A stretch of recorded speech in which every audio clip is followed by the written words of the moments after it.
Today is a simple message. Look at my title. Keep going.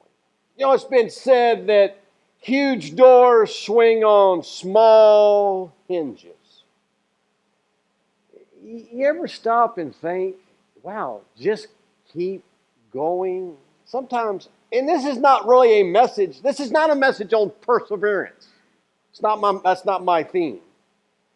I was reading an article this week on divorce among baby boomers, and one sociologist said, I don't think boomers are less happy in their marriages. As people live longer, there's more motivation to get divorced because there's a lot of life left to be lived. Okay, now I'm scratching my head. Now, folks, listen. People say, well, I read my Bible and I didn't understand it. Okay, I'm not understanding that. Did you? Okay, so we're getting divorced, not because we're unhappy, but because there's so much life left to live. Okay, now I'm not sure how that goes together.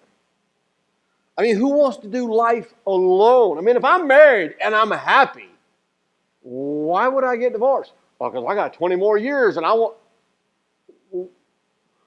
So I just don't get that. All right? So why wouldn't you just keep going? You're happily married. You got another 15, 20, 30 years. Why would you get divorced? Just keep going. So that's what I want to talk about today.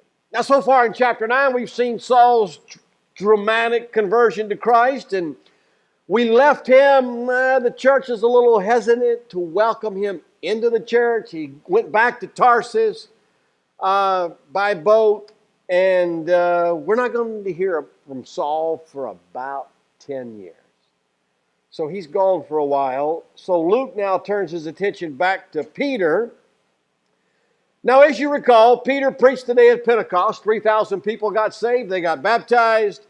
And the ministry was doing quite well there in Jerusalem. It was growing. But Peter leaves the crowds, and now he's going to minister to a couple of individuals. In the Old Testament, Psalm 78, the Bible talks about God choosing David. He took him from the sheepfolds, from following the nursing ewes. He brought him to shepherd Jacob, his people.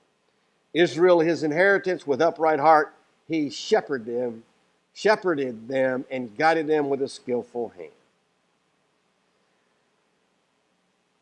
You know, we live in a day when there are people in church world, they don't like the metaphor of the shepherd. And I've often thought about that, and I'm like, well, then why did God use it? He could have come up with something else, but he did choose shepherd. And I know in those times, shepherds were common, sheep were everywhere. People had to take care of their sheep. But the shepherd metaphor was around for the entire time the Bible was written, basically. So it's an interesting metaphor. In the lambing season, notice the phrase nursing ewes. And the lambing season can be trying times when lambs are having their babies. Doesn't always go smoothly. Some are too large, some are too small to survive. And often the shepherd might have to stick his hand inside the mother sheep to make sure the head and the front feet come out first. And then what happens if the lamb doesn't nurse well or doesn't lick the baby lamb clean? So, I mean, in other words, little sheep require a lot of attention. And it's interesting. You can have a flock of a few hundred sheep, but you give your attention to that one little lamb. It's kind of like having chickens. We've had one. We're hoping better this time, and I'm not going to tell you the whole story. We lost a lot of peeps, a lot of little baby chicks, but we got one. So we give that thing. We don't worry about the big chickens. So it's the same type thing. So I look at that and I think, no wonder God chose the metaphor for believers. Do you know how fragile believers are? I promise you, you know a believer who fell off the cliff, fell away from Christ, and if for no other reason, they just drifted and drifted and drifted. You're like, that's it? Yeah, that's how fragile we are. Boy. And then the last thing the church needs is shepherds who just don't care. I'm still floored. I mean, I'll just never get over it. But Carol and I had talked to a guy who served in a larger church, and we asked him about how they dealt with individuals. And, he said, well, we really didn't care. If they left the church, we didn't care. When you got 1,000 or more people, they're like, we didn't care. I'm like, well, that's not what shepherds do. And I'm like, well, then why are you in the ministry? I mean, really, why? To get a paycheck? To survive? I mean, I just don't get it. But you know what I know? It's not unusual for power and privileges to cloud your calling. David, did you know what we just said? David was called because God loved the way he shepherded the sheep, especially during lambing season. Did you get that? He said, David, you care so much for the small individual. You'd make a great king. You're kidding. Wow. Well, like I said, the power and privileges clouded the call. And David committed adultery with Bathsheba. And God sends Nathan the prophet with a parable to rebuke David. And here's what Nathan talked about. A guy with one lamb. And then it came back to David how much he cared about that newborn lamb. And he was enraged. And he said, that guy's got to pay fourfold. And David said, you're the man. And David said, oh, I can't believe how far I have fallen. Peter fell too, did he not? There in the garden. He denied Jesus, and then just a few days later, when Jesus restored Peter, you know what he told Peter? Feed my sheep. John 21:15, he said to Simon Peter, Simon, son of John, do you love me more than these? And he said, yes, Lord, you know that I love you. And he said, feed my lambs. And Peter learned that well. I mean, he might have been a fisherman, but sheep were everywhere. And I'm sure they traded stories. And one of the greatest health risks among lambs are things like foot rocks, sore mouths, lockjaw, pneumonia. And Peter, he was so well aware of the things that can derail us, and he exhorted elders and pastors. He said in 1 Peter 5, I exhort the elders, the pastors among you, as a fellow elder and a witness of the sufferings of Christ, as well as a partaker in the glory that is going to be revealed. Shepherd the flock of God that's among you, exercising oversight, not under compassion, but willingly, as God would have you, not for shameful gain, but eagerly. I mean, just love what you do. And just before Peter denied the Lord, here's what Jesus said. Simon, Simon, behold, Satan demanded to have you that he might sift you like wheat, but I've prayed for you that your faith may not fail. And Jesus knew he was going to fall. But he said, when you've turned again, strengthen your brothers. All right, that's just the intro to what Peter's doing now in chapter 9. Strengthening the brothers, shepherding individuals, traveling about to strengthen the saints. And do you know how messy people are? Have you ever have you ever said the phrase, "I can't believe she did that"? And what you are saying is, I can't believe how messy people are. I mean, Moses complained to God, and he said to the Lord in Numbers 11, "Why have you dealt ill with your servant? And why have I not found favor in your sight, that you lay the burden of all this people on me? Did I conceive all these people? Did I give them birth, that you should say to me, carry them in your bosom, as a nurse carries a nursing child, or as a shepherd carries a newborn lamb, to the land that you swore to give their fathers?" All right, here's a question. Go home. Ask yourself, hey, ask somebody else, am I messy? You know, last week I said, how many of you are normal?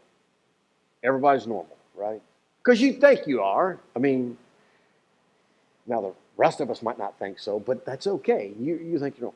So Carol and I, we went to see Rachel this week for just a day. So we drove up to Akron, came back. And by the way, if you ever go to Cleveland, you want to get a good taco, I can tell you where to go. But that's another message. But so we're driving up the road. And just before we're on back roads, we take mostly back roads till we have to take the interstate. And right there at this entrance to a driveway, there are 2 toilets. Now, I don't know. Okay, now that's not normal.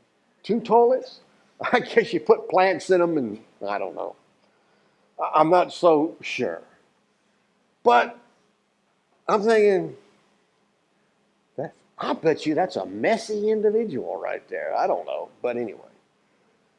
I mean, we'd all like for life to be easier. We like for people not to be messy. But the fact of the matter is, it's messy. You know, I bet you at work it gets messy.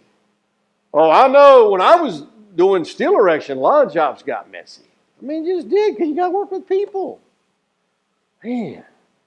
Anyway, so I want to just share a few principles from this passage, because Peter has left the crowds. He's gone to just minister to other people, and he's traveling about, and he's just going. He keeps going. So I want to just give you some principles to encourage you to keep going. So number 1, your faithfulness today brings fruitfulness tomorrow. Now don't get your calendar out and say, okay, today's Sunday, that means something will happen tomorrow. No, I'm not saying that. But you just keep going, and you keep going.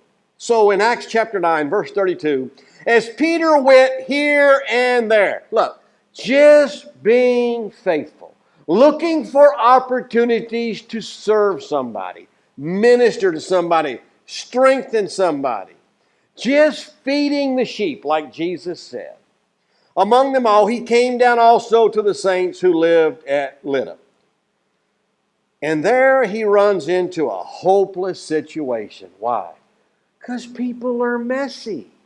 Things happen. And there he found a man named Aeneas, bedridden for 8 years. Now, we don't know why, but now he's paralyzed. And Peter said, Jesus Christ heals you. Rise and make your bed. And immediately he arose. So we know he wasn't a teenager. Teenagers don't make their beds. They don't make them immediately, for sure.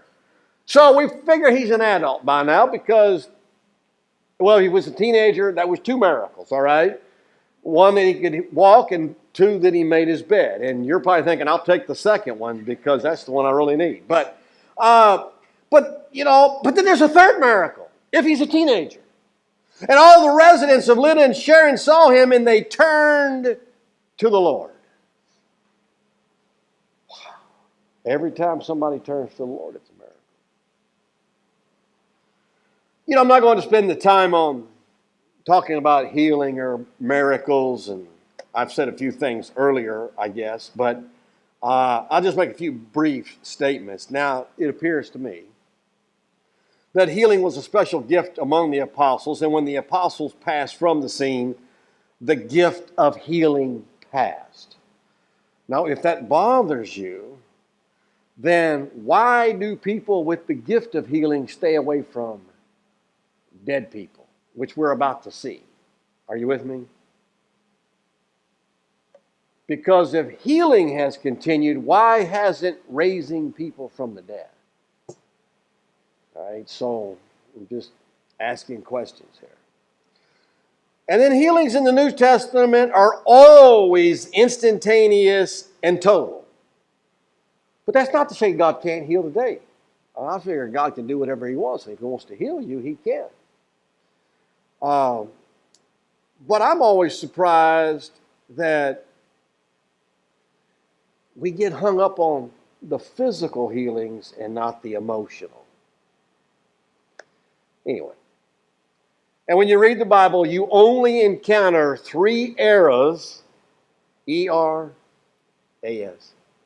3 periods of time where you find miracles or healings. And that would be Moses, Elijah and Elisha, and Jesus and the apostles. That's it. You don't find it during the time of Abraham. You don't find it during the time of King David. You just don't. So, that's all I want to say. Number 2, your involvement is crucial. See, people were turning to the Lord. In 1 Thessalonians 1:9, they themselves report concerning us the kind of reception we had among you and how you turned to God from idols to serve the living and true God. There's so much out there to read. And I was just scrolling through my flipboard. And I came across, and I don't know why I have so many categories, but one was on Christianity, and there's this article, and this guy, he says, in the West, the way to God is, kind of this way. It's like one way. But in the East, there are multiple ways. And I'm telling you, when you get to Christianity, there are people, they just can't grasp that Jesus is the only way. They just can't. So they go looking for other ways. And because it sounds better, that's what they buy into. Unfortunately, there are also many false professions of faith. The Bible says, whoever says, I know him, but does not keep his commandments is a liar, and the truth is not in him. Now that verse will cause you to take pause. Boy, you always want to look for ways to get involved. Peter got involved. He stayed involved. He traveled. He went around just getting involved. I mean, hey, look, I mentioned mowing. That's one way to get involved, right? Just cut grass. But the church can't always provide ways, but we can help you find a few ways. And our goal is certainly not to plan your entire week for you. All I'm saying is your individual involvement is huge. And by the way, I'm just telling you, you can be involved. I'm going to go back to my first thing. Just watch 10 minutes of the pregame, 10 minutes of your time, so you can just talk a little bit about the game tomorrow night and tell everybody, well, the only reason you turned the TV on because you were in church yesterday, and you're just fishing, right? And you're just throwing some bait out there. That's all you're doing. That's all you're doing. Oh, you went to church yesterday? Oh, yeah. Yeah. Sorry. Okay. Number 3, your gifts are for others. So continue to develop and use your gift. Verse 36. Now there was in Joppa, now that's about a 2-hour walk from where Peter was, a disciple named Tabitha, which translated means Dorcas. She was full of good works and acts of charity. In those days she became ill and died. And when they had washed her, they laid her in an upper room. And since Lydda was near Joppa, the disciples, hearing that Peter was there, they sent 2 men urging him, please come to us without delay. Now, we're not so sure why they sent for Peter. Peter's never raised anybody from the dead. Okay, but, we don't know. So Peter rose and went with them. When he arrived, they took him to the upper room, and all the widows stood beside him, weeping and showing tunics and other garments that Dorcas made while she was with them. So Peter put them all outside, knelt down and prayed, and turning to the body, he said, Tabitha, arise. She opened her eyes, and when she saw Peter, she sat up. And he gave her his hand and raised her up. And then calling the saints and widows, he presented her alive, and it became known throughout all Joppa. Now listen, here's Luke's point. And many believed in the Lord. Why? Because a woman had the gift of serving, the gift of mercy. She was just providing like clothes for people who needed them, just providing a service to less fortunate people. And over the years, the church has stepped in often. In fact, if you were to trace the history of hospitals, orphanages, education, goes back to the church. I mean, it just does.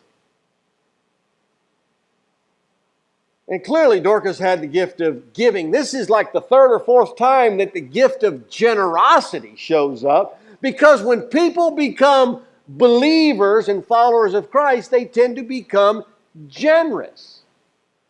Because God so loved the world that he gave his only begotten Son. Now, I know everybody wants your money. I do get tired of going to like Panera Bread or somewhere where you want to donate $1. You want to donate $2. No, I don't. I mean, I'm not, whatever. I mean, I give, but you kind of feel you don't want to give $1. And I'm thinking, everybody wants your money. The church is different. We want something for you, not from you. We want you to live the blessed life. The umbrella of blessedness. Psalm 1, blessed is the man who walks not in the counsel of the wicked, nor stands in the way of sinners, nor seats in the seat of scoffers, but his delight is in the law of the Lord. And on his law he meditates day and night. To be blessed, to live under God's favor. We find this in the Beatitudes. And Dorcas lived a blessed life, and her generosity was well known. I heard recently a story about a church in another state, and as the church was kind of young, and they needed $40,000 to secure a place to meet in. But the church didn't have it, so the pastor went to a guy. Pastors don't like doing this. I mean, I'm just telling you, we don't like doing this. But he went to this one guy and says, we need $40,000. Anybody here ever asked somebody for $40,000? Man, anyway, the guy gave it. And to this day, it's been several years ago, the guy still thanks the pastor on a regular basis because now he has seen the payoff. The church is doing quite well. And he's thankful that the pastor challenged him to give. Now, the reason I say we don't want something from you or we want something for you, let me just give you a quick illustration. When Carol and I did celebrate our 30th anniversary, we took the cruise, all right, we were scheduled to be in Israel for one day, in Egypt for one day. But because of all the violence in Egypt, they canceled Egypt, so we couldn't go there. So we stayed docked in Israel, all right, in Ashdod. And then they offered us another excursion. Carol and I were going to the Dead Sea and Masada. Well, they said, now listen, for $800 more, okay, we've already spent enough money on this trip, $800. Now, Carol was not too enthused. I'm ready to sign up. Because let me tell you the deal. So they said, well, here's what you get for $800. We'll leave Masada, travel north to Jerusalem, and spend the night. We had no idea what the buffets were going to be like when we got to Jerusalem. Now, we'd already had a buffet at the Dead Sea. But now I'm getting ahead of myself because we're still on the boat. You have to decide before you get off the boat. I'm ready to go. So eventually Carol said, yeah, we need to do this. Now, did they just want our money? Let me just tell you. Best $800 we ever spent. Who were the beneficiaries? The tour company that got the $800? No, we were. We were. I mean, it was huge. It was huge. Something we'll never forget. We got to go to Jerusalem and see the Wailing Wall, and we got to go. I mean, it was just good. So we took a tour of Jerusalem. It was just incredible. It was just incredible. You know, I think, okay, it's summertime. Every church talks about how they're giving dips in the summer. No, it doesn't if you give online. Why would, it's easy. You just go online, you can set up automatic, and I'm not exactly sure, but I know you can probably sign up for weekly or monthly or twice a month. Now, I've had people tell me that they give twice a month and it's just automatic. So I know you can do that. I had somebody tell me that a couple of weeks ago. So I know that's possible. And I think there's so much about giving we just don't understand. We just don't. Okay, Jesus at one time talked about the tithe, and he said, that's great. But, Jesus didn't believe in the tithe. What I mean is, he seemed to supersede the tithe. Remember when the widow gave her 2 mites, King James Version? And he praised her. He bragged about that. So obviously that was like so I don't know that we even understand giving from God's perspective. But we do know that giving is the heart of the gospel. And God gave his son. But I think of ministry and serving like Dorcas. I don't know when you plan to quit serving. Now, we don't have any really old people in here. In fact, we don't even have old people in here. Maybe I'm about the oldest. I don't know. But anyway, so looking around, I think I am close to it. No, I'm not. Okay. I could be, though, couldn't I? But anyway, so Carol's mom, 87 years old. 87.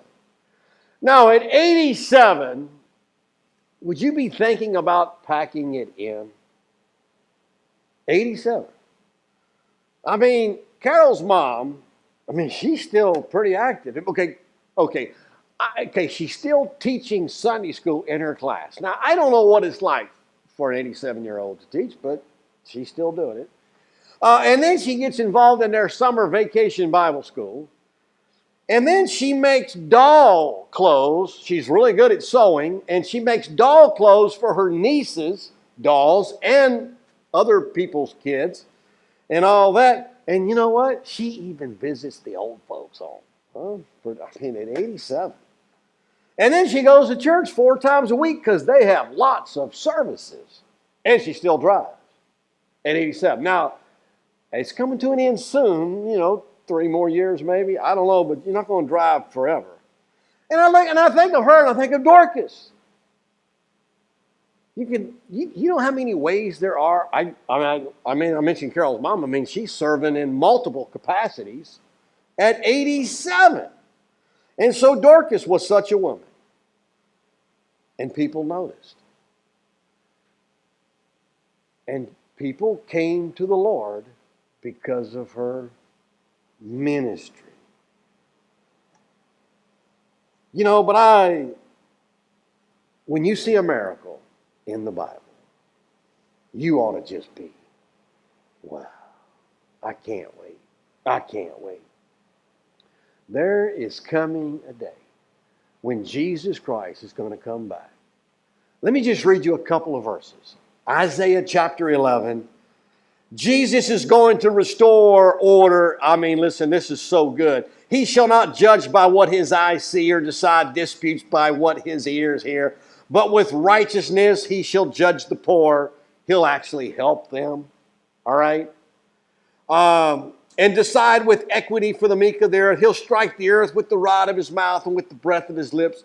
He shall kick the wicked. Righteousness shall be the belt of his waist. Faithfulness the belt of his loins. The wolf shall dwell with the lamb. The lamb will lie down with the young goat, the calf and the lion and the fattened calf together, and a little child shall lead them. Now, wouldn't you sign up to live there? I hope so. That's what's coming. Miracles point to a new day.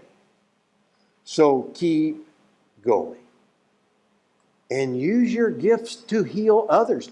Dorcas didn't heal anybody physically, but she met a lot of physical needs in clothes, but also emotional needs because she helped people who were hurting. There are so many people who are suffering from emotional paralysis. They can't sleep. You may go to work tomorrow and one of your coworkers, now they're not always tell you what's going on, and they may not tell you, I didn't sleep last night. They may not tell you, I haven't laughed in 3 months. See, but you're rubbing shoulders with them. And they're not going to tell you, anxiety is plaguing me 24/7. I'm telling you, a lot of emotional paralysis out there that you and I have an opportunity to help. And you can be a healer like Dorcas in their lives. And Peter are always quick to share where they're broken. And Peter set out on his little trip just doing what Jesus said, and he had no idea who he was going to run into. He didn't meet 200 people.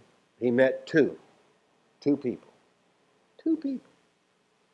And God thought it was such a big deal, he put it in the Bible. And people turned to the Lord. Provided open doors for people to come to Christ. The chapter closes with verse 43. And he stayed in Joppa for many days with one Simon, a tanner. That's a short, simple verse. And so if you're reading your Bible and you finish that chapter, done for the day, and you just walk away and you're like, no, don't miss this verse. That verse was not just put there so you can close your Bible for the day. The word tanner is put in a place of emphasis. Okay, among Jews, tanners touched dead bodies. People didn't like tanners. Jews didn't like tanners. They didn't associate. There was even a Jewish tradition that you could divorce your husband if he was a tanner. It was considered a dirty trade.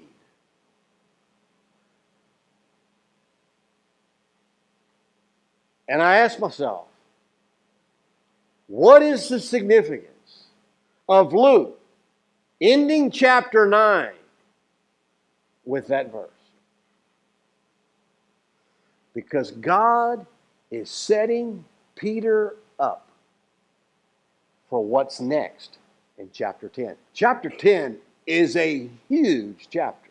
In fact, if I were to ask you what are the big chapters in Acts, I mean, obviously 2, obviously 9 because of Paul's conversion, and clearly chapter 10, which we'll get into next week.